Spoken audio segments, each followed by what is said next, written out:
Hello world, it's Birdo Prey 5, Qapla, and welcome to my review of Star Trek Lower Decks Season 2, Episode 1, Strange Energy. And the episode opens with our favorite Lieutenant Mariner being tortured by Cardassians in an episode, in a scene very reminiscent of the TNG episode Chain of Command, obviously, where Picard is being tortured by Cardassians. Well, not too long in, we find out that this is in fact a holographic simulation, and besides being a simulation, it is both her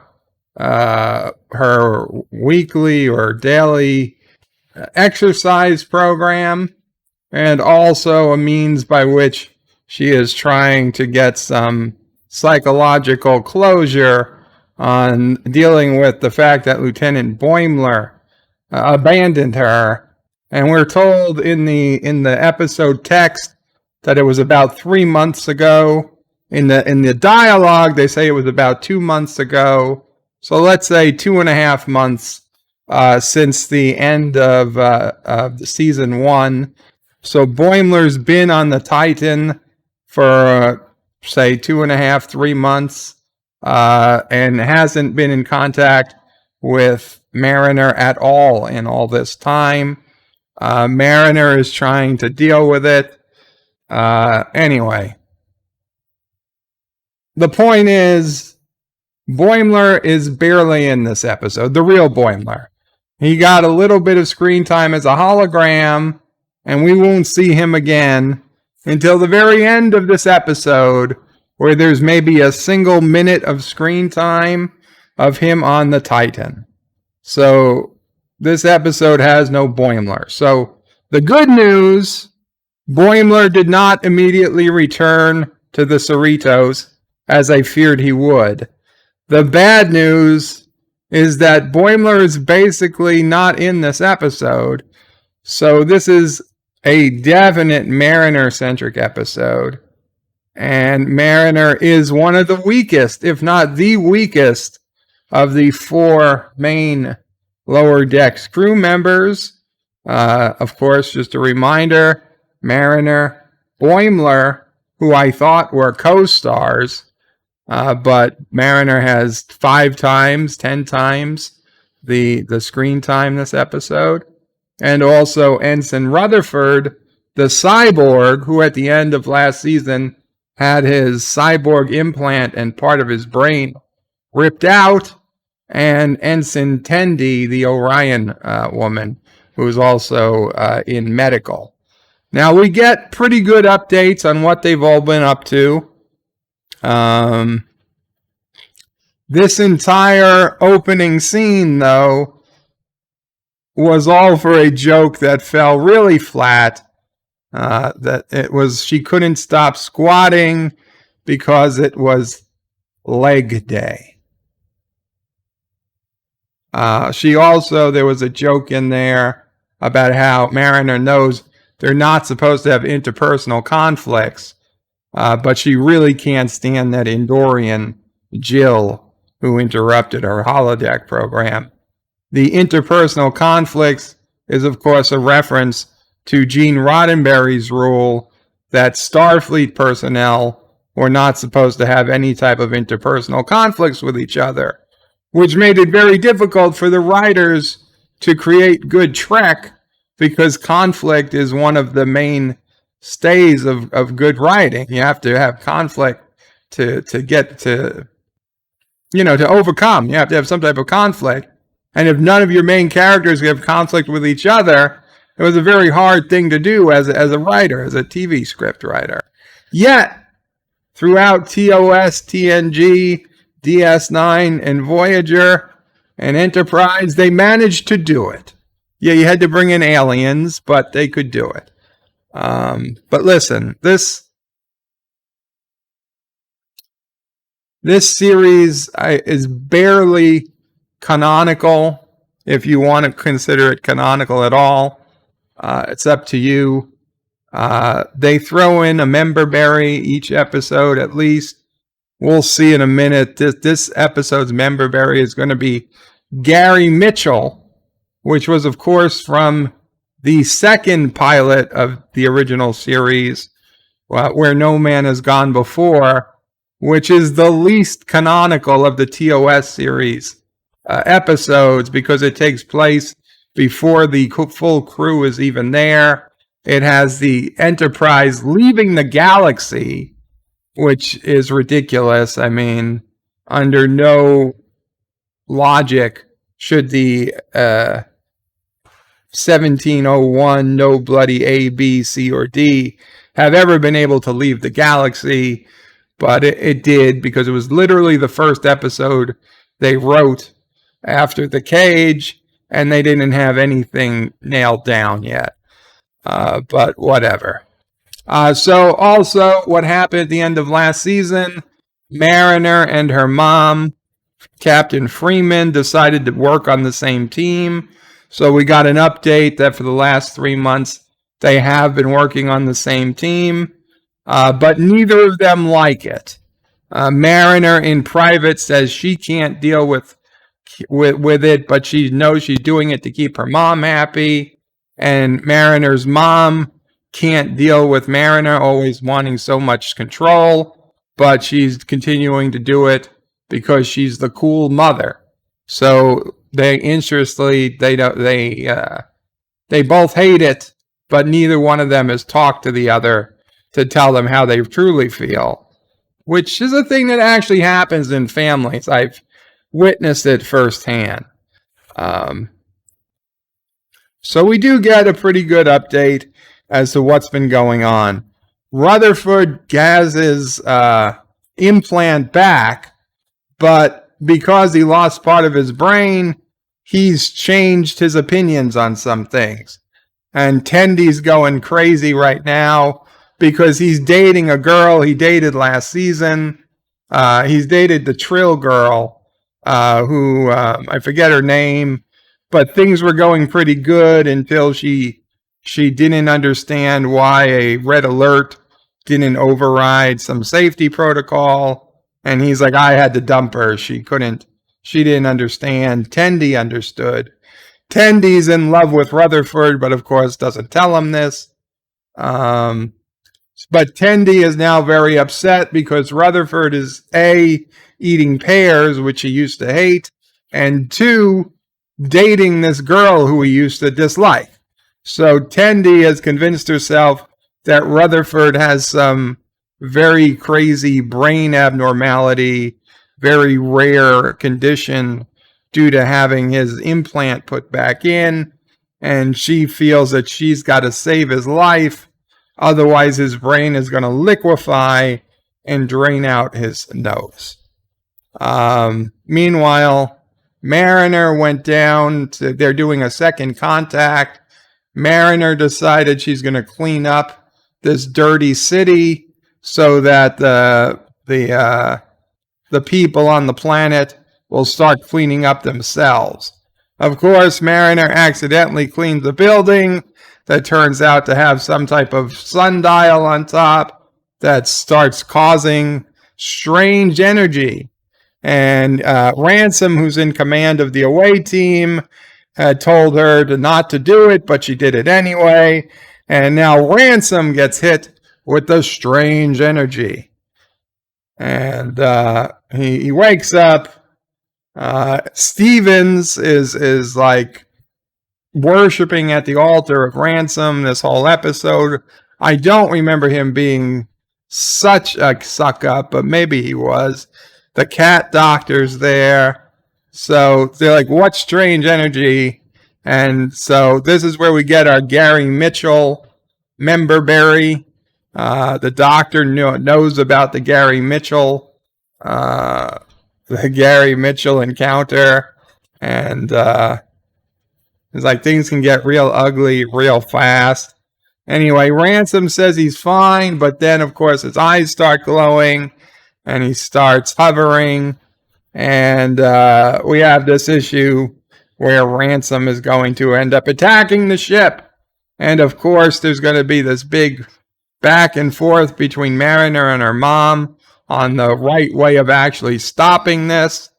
And long story short, Mariner is, of course, right, and the mother is wrong.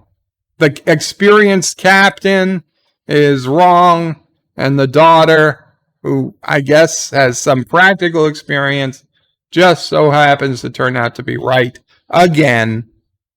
But it's not so much that she's right, it's the way she goes about curing Ransom, and it is very... It's the low point of this episode. Without that one scene that's going to be coming up, this would have been a 6 or a 7, a decent episode. Boimler's still a lieutenant. We know he's not having a great time, but he's not back yet. So I was okay. This was a livable episode. But for God's sakes, there's this one scene coming up, and it takes everything. It takes my not my brain. It takes my humanity away to just watch, and I can't like it. I can't like this episode because it's every fucking time we have a TV show, the same thing ends up happening. And you're like, well, what is it? What is it? Well, it's basically, it's this. It's what happened to Loki. If you watched Loki this year, we had an extended scene of Loki getting kicked in the nuts over and over and over again. Loki just gets kicked in the nuts. Why? Because I don't know. They need to show that women are in charge and women can kick a guy in the nuts and always take him down. And it just happens literally over and over and over again in Loki. And guess what? It's going to happen over and over and over again in Lower Decks. Okay. Meanwhile, Mariner is trying to convince these aliens that the whole reason this second contact was taking long was they had to pick a phone number, a subspace phone number. And apparently this particular species really cares about their phone numbers, because they have a big thing to do with numbers, and numbers are like their grandchildren, or their grandchildren need to be proud of the numbers they pick. So that's the cause of all this. So Ransom and Mariner are now fighting. Mariner is saying she's going to blast him. The mother is saying don't. The doctor is actually saying to attack him. Ransom is meanwhile becoming more godlike. He's created mountains. He erased the moon. He created Ransomites, which was kind of funny. He created a whole race of people that look like him. Stevens is bowing before him, hoping that Ransom makes him in his own image. Again, the cat doctor, one of my favorite characters from the show.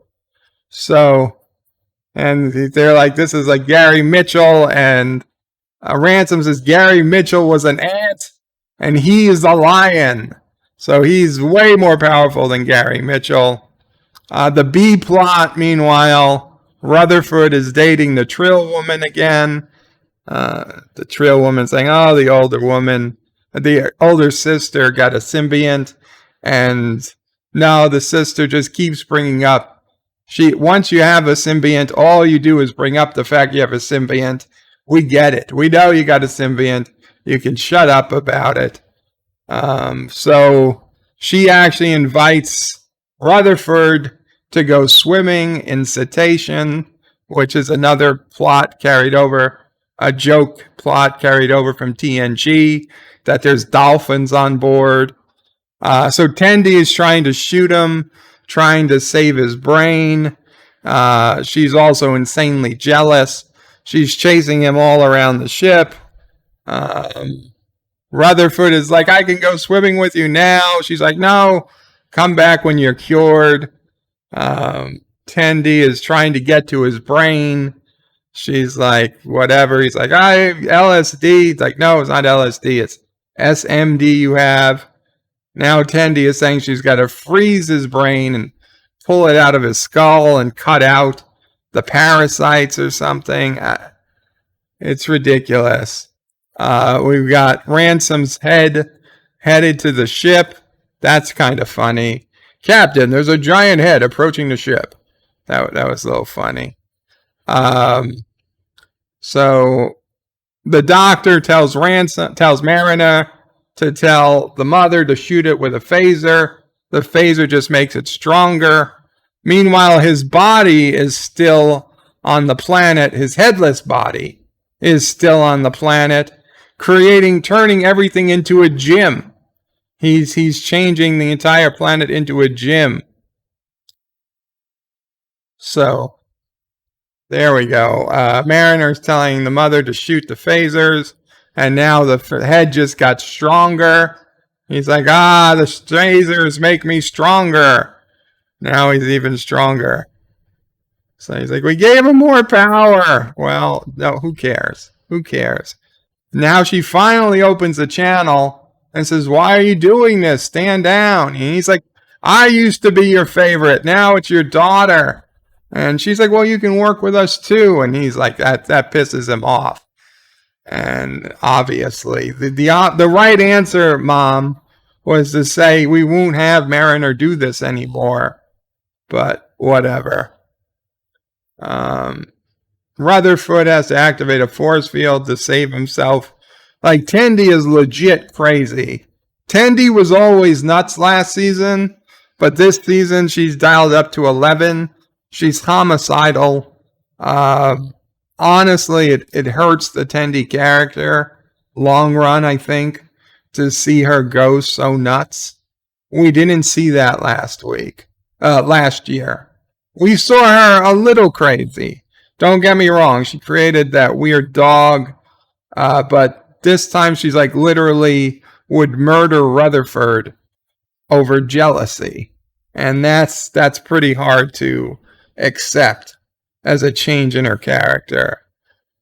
So basically Ransom is explaining to the captain that he's pissed at how Mariner and Freeman's relationship has gone. And then he starts telling them, like, you guys don't even like each other, but neither one of you will admit it to the other. And then they finally do admit it to the other that they really don't like it working together as much as they thought they did.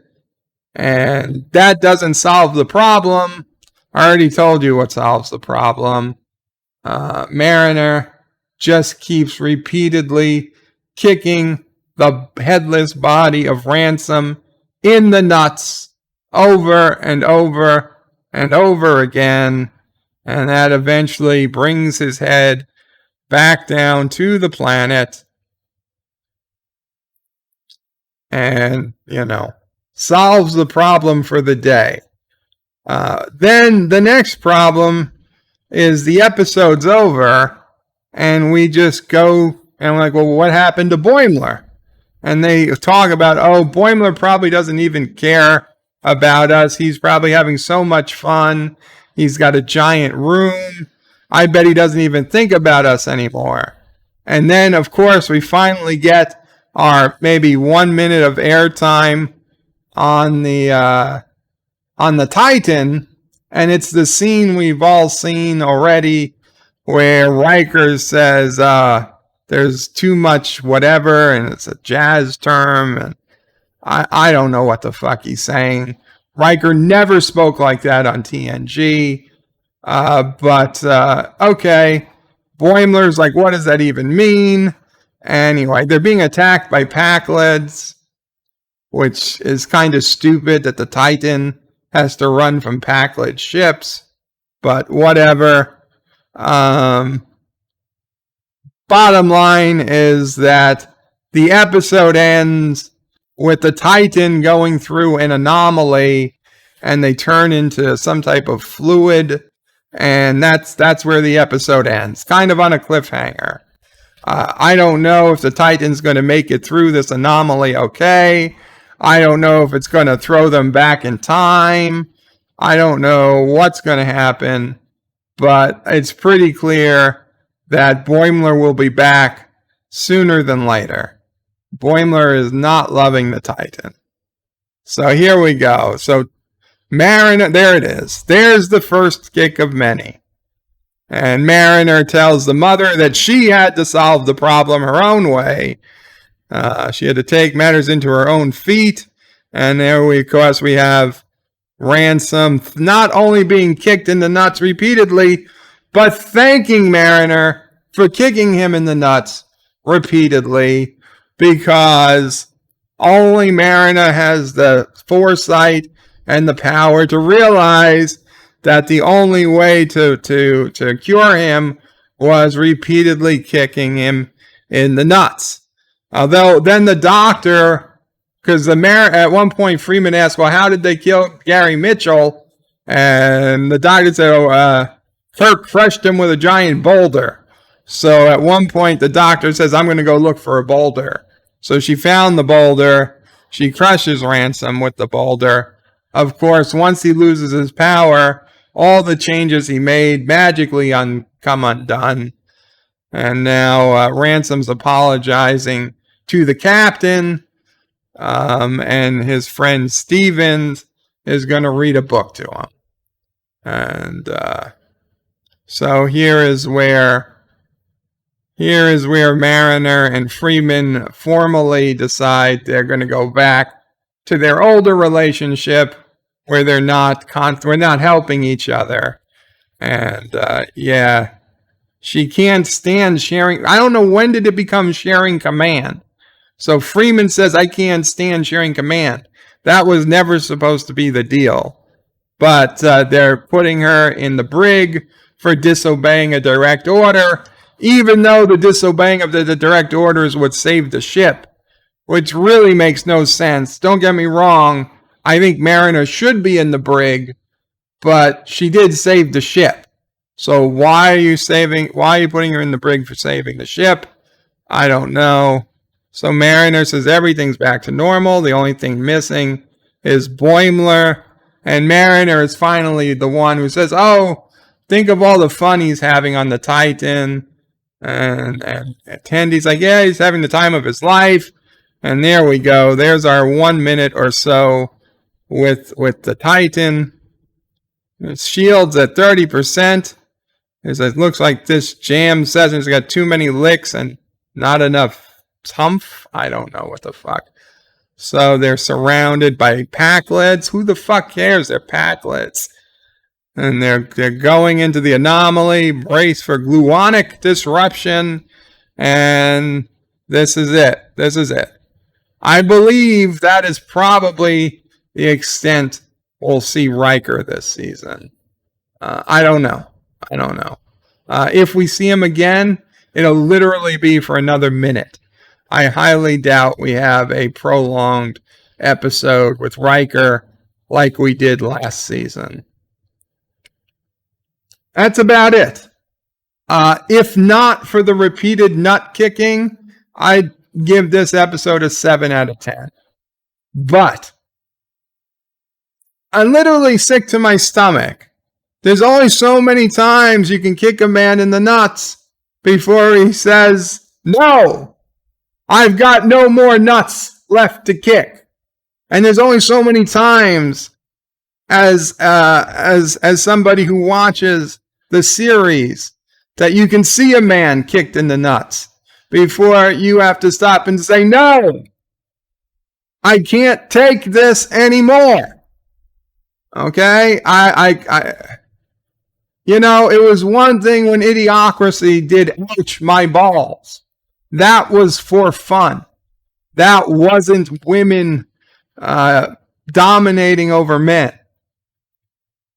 But in the last 3 years, every fucking time we see a man kicked in the balls, it's by a woman, and it's to show the point, to prove the point. Women are superior. Women control us. Women, we can all go down by the kick to the balls. They did it in Loki. They did it here. They've done it in probably a dozen other things I've pushed out of my mind, but I'm sure they're there. Fuck it. Get it. Just stop. Just stop kicking us in the balls. Is it too hard to ask women, men who are writing this? I don't blame the women. I blame the male writers for letting this shit happen. Okay? Respect the balls. Don't kick us in the balls. Don't kick us when we're down. I'm not going to fucking keep making excuses for you. This is bullshit. So, because of that, 2 out of 10. Fuck you. That's 2 balls out of 10.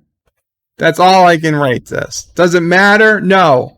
Fuck you. You got your 156 million. I know. But you know what? Trey and Matt Parker, 900 million. So fuck you, Alex Kurtzman. Mike McMahon, I liked you, but I don't know why you give in to this kind of bullshit. Okay? Maybe you like getting kicked in the nuts. Maybe you have some fetish that you want to be dominated by some woman to just be repeatedly kicked in the nuts.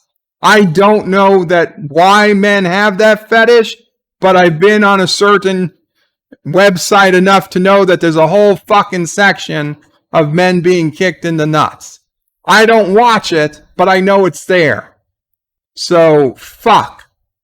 One of you or all of you on that fucking show, or in Hollywood in general, you got the wrong fucking fetish, okay?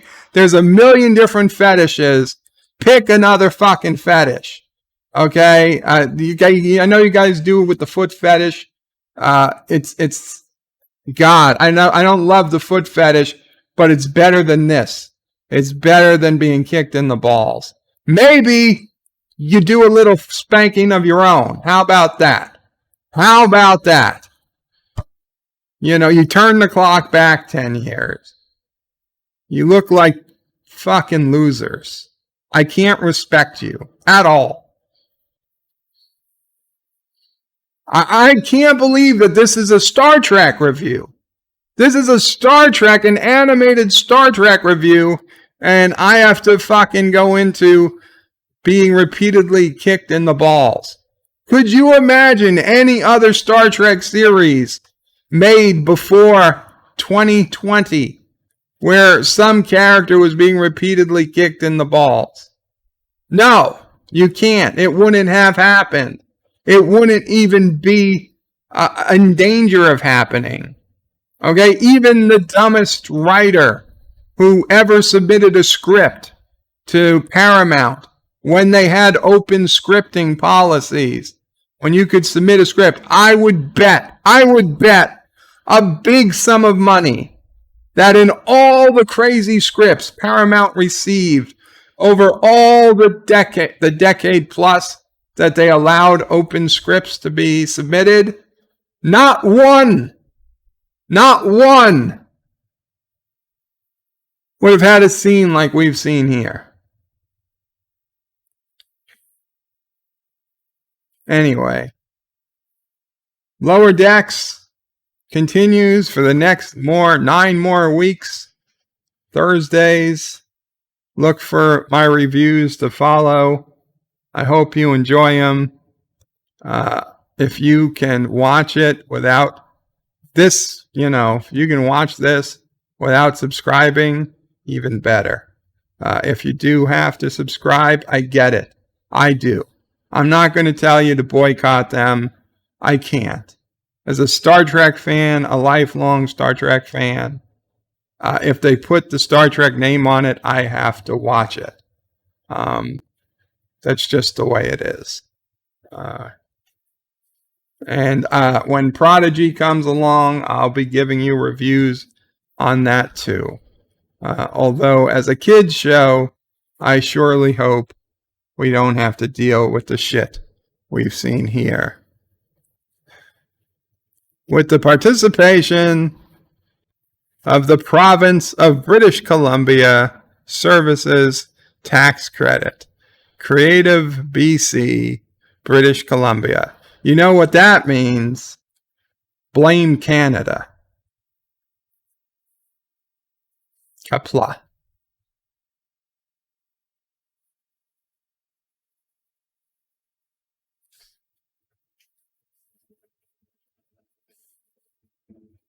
What? Roddenberry.